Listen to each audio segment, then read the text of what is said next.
So there is this video of Apostle Arome Osayi where he shared an hilarious story, and I want us to see. Okay, there is something I want to draw out from that message, which is about fatherhood. All right, one thing about fatherhood is that those who we call our spiritual father should also at varying time be able to come to the aid of the physical need of those who they actually acknowledge as their son. I mean, the Bible speaking, it says, if you would be even knows how to give your children good gifts, how much more good gifts shall your heavenly Father give to you when you ask him? All right. And St. Paul speaking, he said, you yourself know how my hands have been able to provide for the needs of those who are with me and also for my own needs. So one of the qualities of a father is that at varying time, a father should be able to meet the needs of those who they are claimed to be their sons. And by meeting the needs of those who they claim to be their sons, and I'm not just really referring to spiritual needs, also physical needs should be involved. So apart from the normal cliche which we get to see, whereby when somebody is called your spiritual father, most people see it as though you just give to that spiritual father every time you give and give and give. No.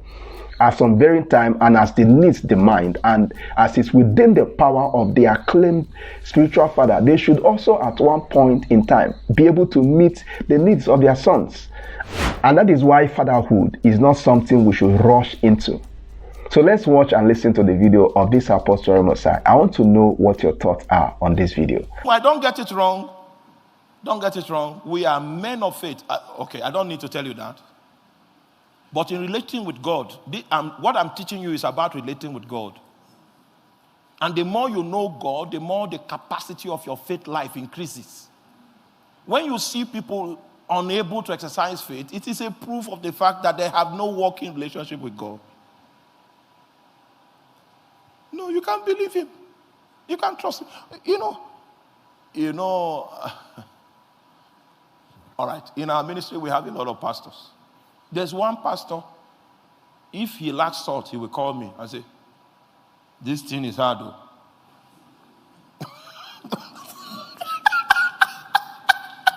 That even salt he can't even get.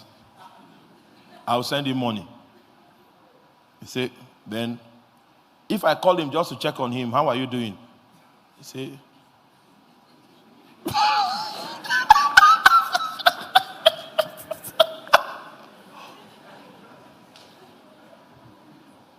he will say, this land that we bought for him, how are we thinking that he will build on it? Meanwhile, we have not bought land for other people. Then I now realize that if I continue helping him, God will kill me because I have blocked the opportunity of him knowing God. So I now told him, you know what? When I have needs, I don't call you. It's God I call, but you know the reason why he cannot exercise faith? He doesn't know God. He doesn't know God. Your knowledge of God will make faith natural. It won't look like a risk. If you still see faith as a risk, okay, you have no altar. You are not investing consistently to provide the needed mechanical energy that will drive your intimacy with God.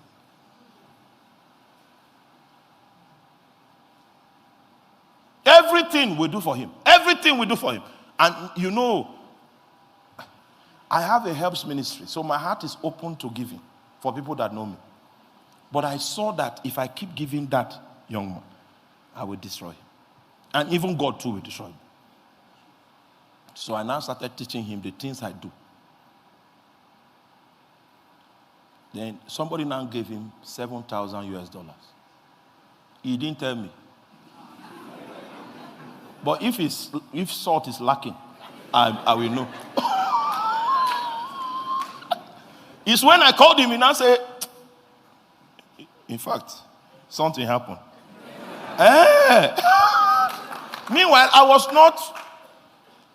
not, even if he had told me that I'm not that kind of person that will now receive it. No, that's rubbish. You know what? The more you know God, the more he will restrain you. You will not be capable of wickedness again, not because you don't want to kill people. it's because there are things you will try. You know he will go. So you are constrained. You are constrained. You are still, the ability to cause trouble is retained. But you have been constrained by God. Constrained by God. This constraining element of God's influence on your life is what the Bible calls the narrow path. For you, not everything will be applicable. I know you don't like my talk, but let it be on record that we showed you the way. And it will be your own choice to determine if you want to walk with God or not. This is, I hope you know Kogi State, where we come from, is the poorest state in this country. Poorest state.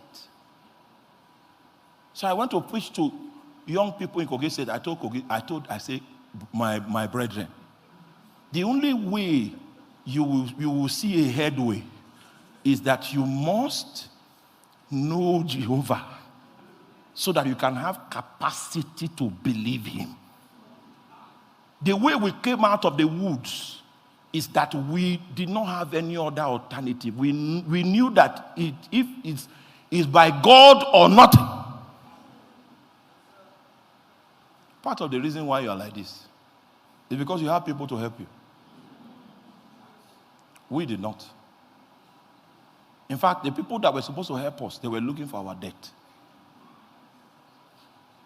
So he now reduced our options. We knew that the only possible and God is faithful. God is, he will restrain you. A time will come, the supervising spirit over your life, the emphasis will be the way you treat your wife. For 12 years, he will not even bother. Then the day he comes and say, So you can make phone call and call other people for 2 hours, and you cannot say hello to your wife. He will leave. Then you say, sorry. And then your wife will begin to see the way you are attending to her. She will think that maybe love has increased. It's the supervising spirit.